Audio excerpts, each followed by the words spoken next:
Hello everyone, আসসালামু আলাইকুম।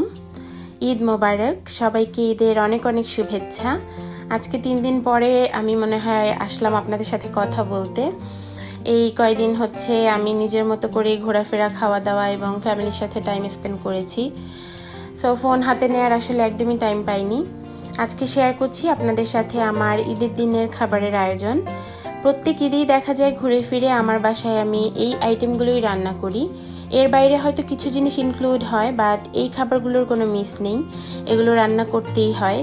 এই প্রত্যেকটা আইটেমই আমার হাজব্যান্ডের ফেভারিট আইটেম।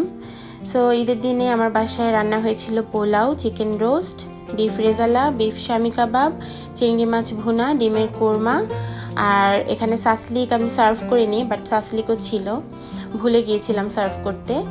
আর ডেজার্টেও অনেক সময় দেখা যায় অনেক আইটেম করা হয়, বাট এবার আমি একটু সিম্পলই করেছি। জাস্ট হচ্ছে সেমাই আর পুডিং ছিল।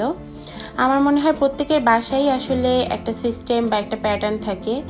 সো আমার বাসায় হচ্ছে আমরা কখনোই ঈদের দিন আলাদাভাবে কোনো ব্রেকফাস্ট করি না। আমার হাজব্যান্ড ডেজার্ট খেয়ে নামাজে চলে গেলে, আমার হাজব্যান্ড নামাজ থেকে ব্যাক করলে আমি সব খাবার সার্ভ করে দেই। আর এই খাবারগুলোই আমরা ডিরেক্ট খাই। আলাদা কোনো ব্রেকফাস্ট বা অন্য কোনো খাবার ঈদের দিন আমি খাই না। সো এই হচ্ছে আমাদের ঈদের আয়োজন। আপনাদের ঈদ কেমন যাচ্ছে, কি কি করছেন কমেন্টে জানিয়ে যাবেন। আমার ভিডিওটি দেখার জন্য অসংখ্য ধন্যবাদ।